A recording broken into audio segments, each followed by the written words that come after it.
As I said earlier, I'm going to be continuing in a kind of a short survey of this wonderful book by Eric Butterworth, Discover the Power Within You. And just as a little kind of a recap from last week, we focused on the Beatitudes, and my talk title was Attitudes of Being.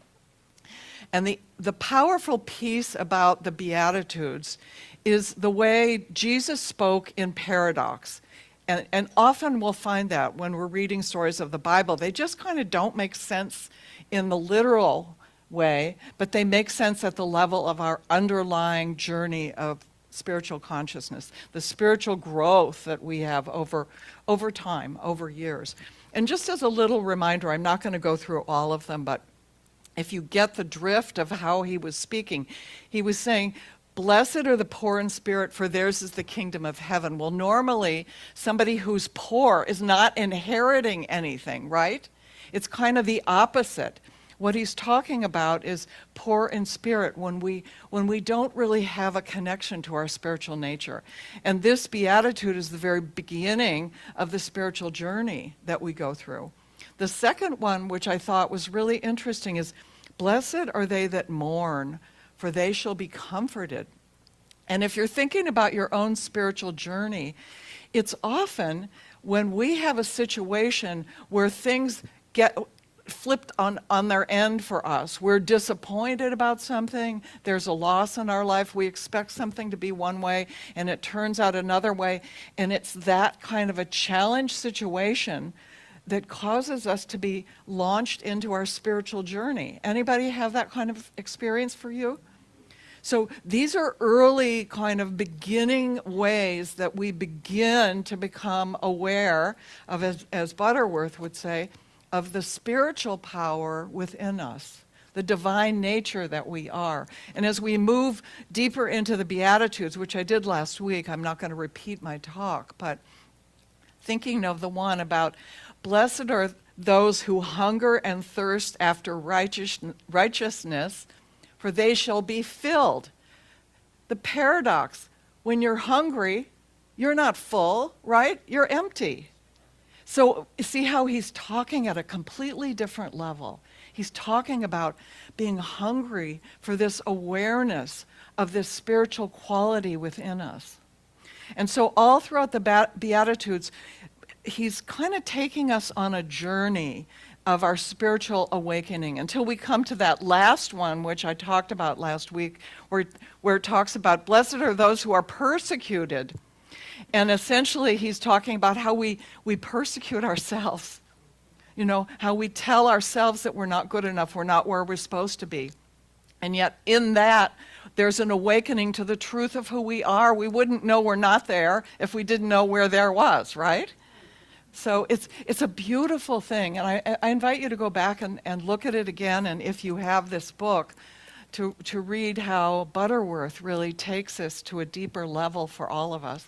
And I think for me, he's kind of the essence of one to explain how the unity message and the way unity interprets the Bible is a way of life for us. I've always felt unity is a way of life. It's not a dogma in any way. So the next section of this, what's called the Sermon on the Mount, which is in Matthew 5, if any of you are curious and you want to go read your Bible, the next section of the Sermon on the Mount is more like Jesus telling us, okay, you're on this journey, you're waking up to your spiritual nature. How are you going to use it in your everyday life? It's kind of like, you know, what are some situations that you might come across where you might want to really check in to see who you are as a spiritual being having a human experience? And so Butterworth gives us some interpretations of this. And, you know, when you read the actual scripture in Matthew, some of it just sounds like, really? Jesus is talking about it's okay to divorce your wife? You know, if she committed adultery, you definitely want to divorce her. But if she didn't commit adultery, maybe divorce isn't such a good idea. It's kind of like, did he really say that? Did he really say you're supposed to pluck out your right eye? Cut off your right hand? What was he talking about? Again, we can't get too literal with Jesus, ever. And I know we have friends who do get literal, but, hopefully they're not the blind, one-handed people in the world. It's just, but so it's important for us to kind of begin to understand what this is all about. And, Butterworth puts all of these teachings after the Beatitudes in a chapter called The Law of Non-Resistance. The Law of Non-Resistance. So I just wonder, have you ever noticed how much energy you spend resisting stuff? Have you ever thought about it? Have you ever noticed how much energy we have resisting stuff? Right? We resist the traffic, don't we? We resist a lot about politics, don't we? We resist having a challenge in the physical body. We resist if we have an illness. We resist we resist gravity. I'm just going to call it gravity. But we resist getting older and what gravity does to us as we get older. We resist sometimes our partner, our spouse, person that we're closest to. We find resistance sometimes there. Guy's laughing at me. It's true. We basically resist lots and lots of change in our life. And sometimes we even resist ourselves, which may be one of the bigger resistance experiences that a lot of us have. So that's why I thought this chapter on non-resistance and tying it into love, because at the end of the chapter, and what Jesus talks about is how we have to love our enemies. Again, paradox. People are not loving their enemies, right? That's not what we're normally looking at. But this is basically telling us exactly to tune in moment to moment as you're living your life and become aware from what am I responding? What state am I holding as I'm responding moment to moment to any particular situation? One of the things that first chapter it's not the first chapter, but it's in Matthew, and he says, "And if thy right eye causes thee to stumble, pluck it out and cast it from thee, for it is profitable for thee that one of thy members should perish, and not the whole body be cast into hell." So what's he talking about there, right? He's talking about how we perceive what we perceive and how we perceive things, what we believe to be true about any particular situation. Think about, he also is talking about this idea of if we are in a particular relationship or we're doing something in our business and we start going off the rails, we start envying someone, we start being jealous of someone, we start coveting something else, we have a sense of, there's got to be more for me here. Basically what he's saying is our perception has gotten skewed from the truth of who we are, the truth of the connection that we talked about today. We're always in this flow of abundance. And he said, it's better to cut off that perception that we have, and it's not about a visual thing, but it's how we see the world, and then to let our entire life go down that pathway.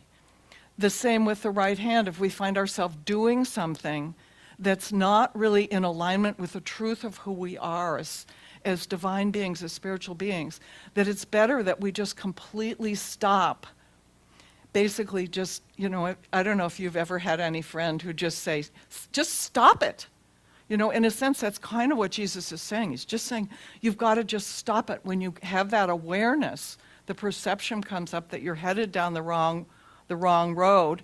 You need to stop, because if you don't, you're carrying with you an energy field that you don't need.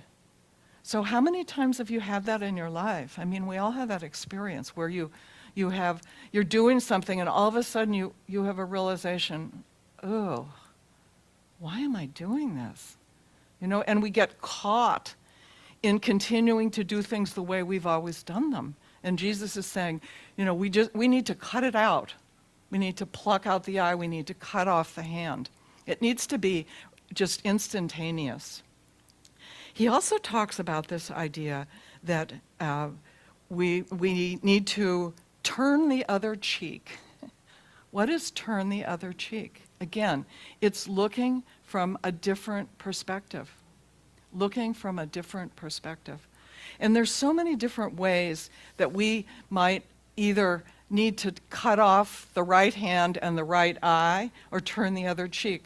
Think of this just looking at yourself in the mirror. When you look at yourself in the mirror in the morning, and instead of seeing maybe there's a new wrinkle, or maybe I remember the first time I looked in the mirror and I looked like my mother. My mother was very beautiful, but she was old, and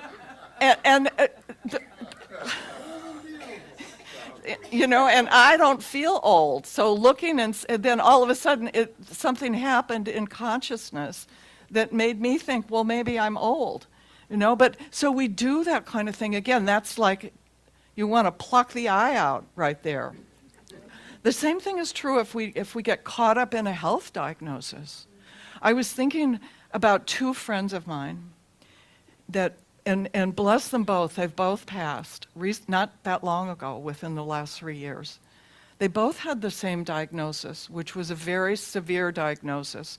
One of those cancer diagnoses is that when people tell you somebody has it, people get the sad look, There's like certain cancer diagnoses, and people are like, that's just like a death sentence. Not that we all have a death sentence, don't we? We get to die. It's on the chart in the body anyway.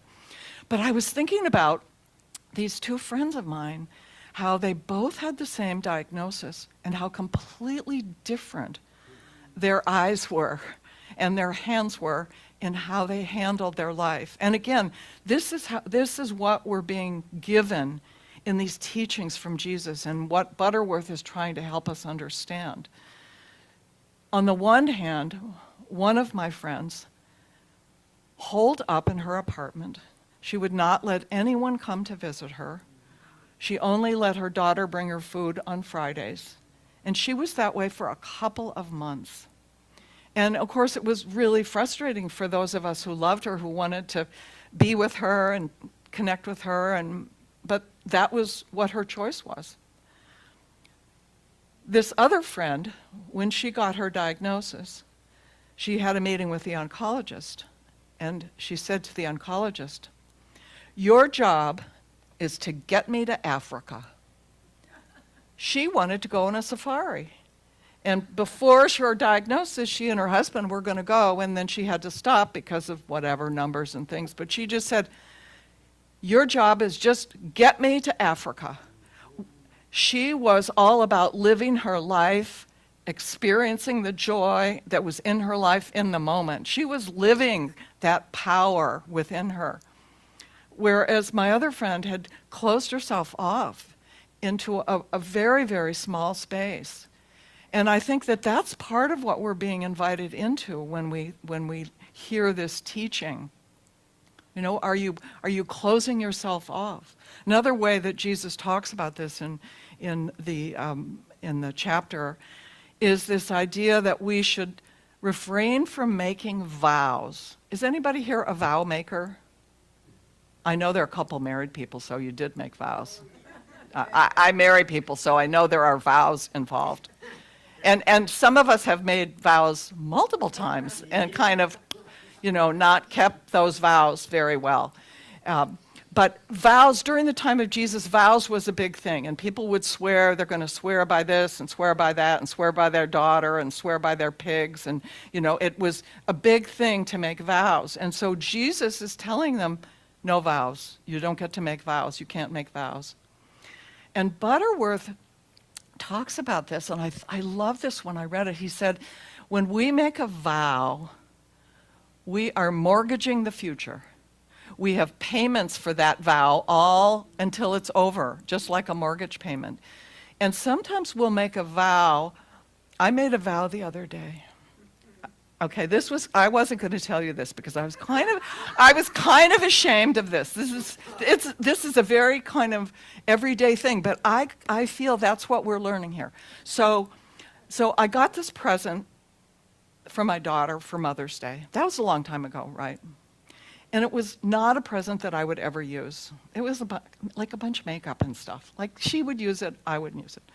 So I waited a while to kind of tell her, I think I need to like take it back, exchange it or whatever. And she said, oh, I'll do it, Mom. And I said, oh no, I'll do it, because I felt bad taking it back. Do you guys like to take stuff back? I hate to take stuff back. I put it in my car. And I would drive around, I kept thinking, oh, I really need to go to Larkspur Landing and take this back. But I didn't. So on Thursday, I got there early before the store opened, and I went in with my little bag, and I said, my daughter gave me this, and it had the gift receipt. My daughter gave me this for Mother's Day, and these two women who were there, because the store just opened, they're like, oh, too late, you can't take it back. Mother's Day's too long ago. I'm like, I'm getting indignant. My resistance is definitely up, right? What do you mean I can't take it back? It's a gift, she does, blah, blah, blah. Well, our policy is 30 days, if you'd looked at the thing. But we now have a 15-day policy, so even the 30 days doesn't work. And I'm going on and on about what terrible people they are and how I'm never going to shop there again. That was my vow. I mean, I was hot. And then I walked out, and I started remembering I was doing this talk on resistance.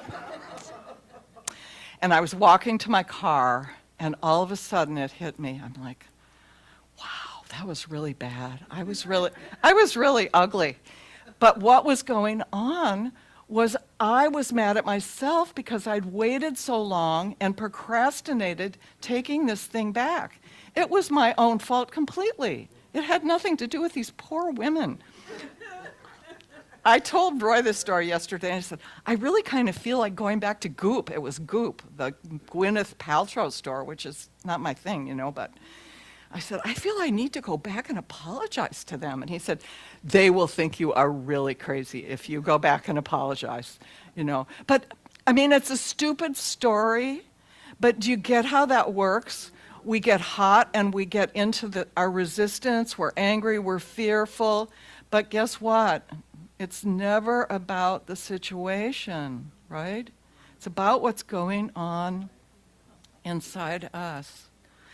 The challenge is, like, I kind of patted myself on the back of that. You caught that really quickly, I mean, I wasn't even in my car yet when I caught it. But the trick is to pull it back even, it's like driving I don't have road rage anymore. But, people who have real road rage, they can pull it back and get closer and closer.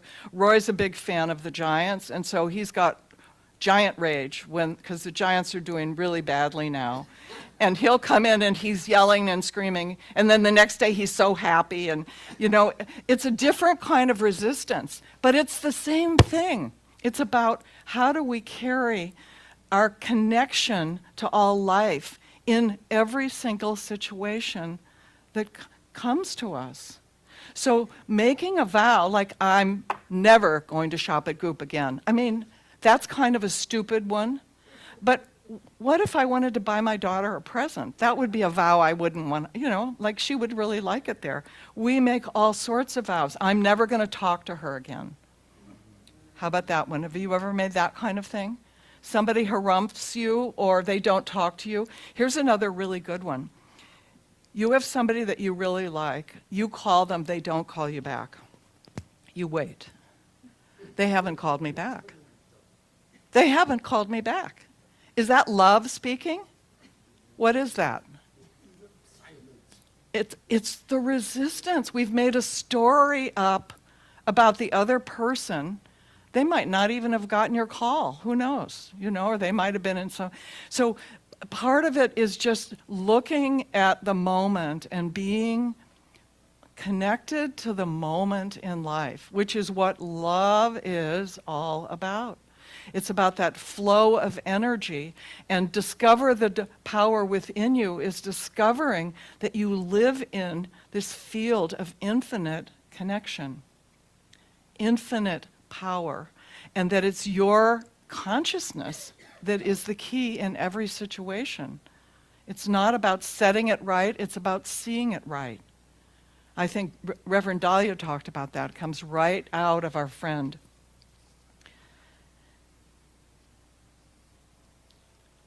I was thinking about, one more example and then I'm going to be quiet and we'll do a meditation, but I was thinking about how people who have a job that they don't like, and they have all these people that they complain about, usually it's a boss, right? And they finally go ahead and get another job with another company, and guess what they have? They have people that they don't like. And kind of after a while, you start to realize who's the common in this situation. You know, it's me. That's why it's so fun. I think when we get more and more into our spiritual experience and journey, and I feel like everyone here is very grounded. You're grounded in these unity teachings. I mean, we say it every Sunday. It's in the, you can take that home. It's in the bulletin. We've got it up here. You know, we've got it up here. But sometimes we need to go back to those Beatitudes. We need to go back and be poor in spirit, or we need to be surrendered in that place of meekness, to be open and receptive in the moment, to be able to use the principles that we know up here in our very, very tangible, kind of vulnerable, silly life. You know, we need to be willing to take a stand for what we know to be the truth of who we are as these divine beings and connected beings to all life, to all people. So that's to me kind of the power, this discover the power within you. It's all about that, you know, because resistance is about claiming that you know everything, right? I'm right, I know I'm right, you're wrong. And we know that old saying, that which we resist persists. Because you got to have something to push against, right? You're pushing, resistance. Yeah. But whenever we find ourselves in that kind of posture, and for me, I can feel it in my body. I don't know about you, but when something isn't quite, I'm not really in my best self, I can feel it in my body. And I know. And then a lot of times you don't, you know, you just kind of want to like slough it off. But the more attuned we can get, the more we can be fully present to what's going on in the situation. And that may just mean opening up a relationship with somebody that we never knew. Or it may be reconnecting in a relationship that we had caused, we'd taken a vow somehow, or we hadn't called somebody back because we were angry that they didn't call us. I mean, that's like, you know, I texted 3 times, it's her turn.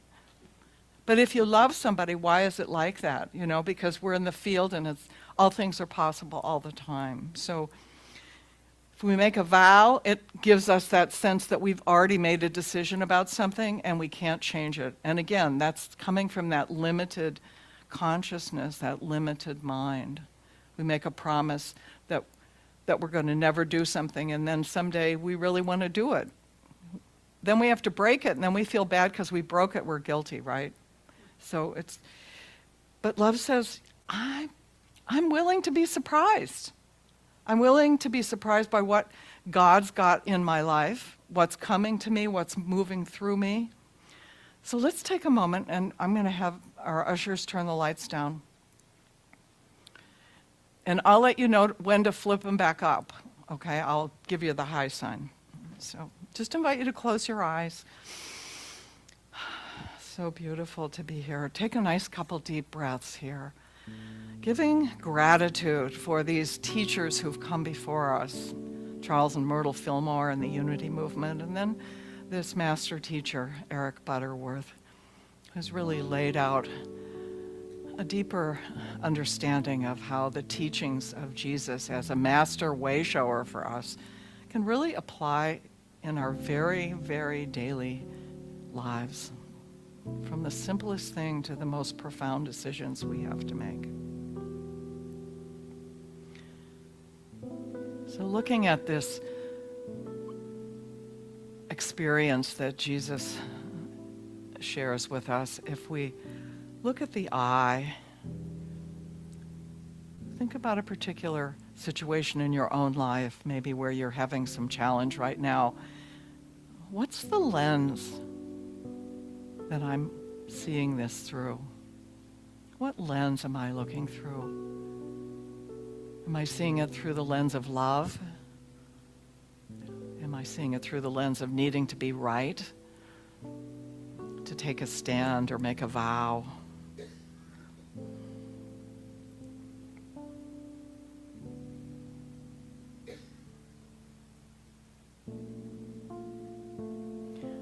And when Jesus says, turn the other cheek, someone hits you on one side of your face to turn the other cheek, how do you show up? Do you react to that affront? Or do you turn to the divine within, coming back to your center, and from that calm place of center, find what is yours to say or do?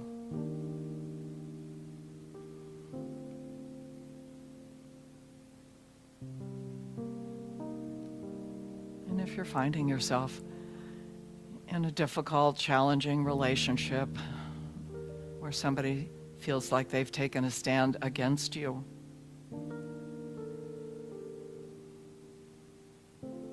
can you keep your heart open? Can you be willing to see through the eyes of love? To be a presence for that infinite creative power that is love, that connects us all, heart to heart, mind to mind, in this interconnected universe.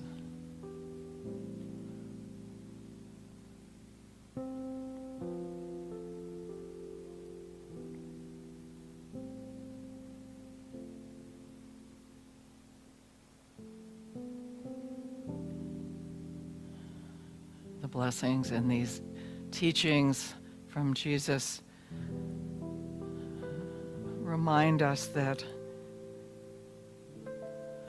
we are invited to live in this present moment, guided by a living presence that has its life in each one of us and in the universe.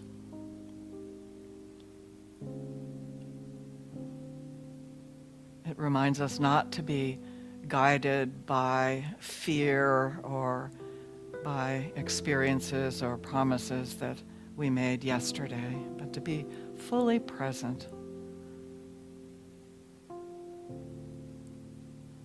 Let's get to Africa. Let's live our life in and through the presence and the power of the God life that we inherit as children of the Most High.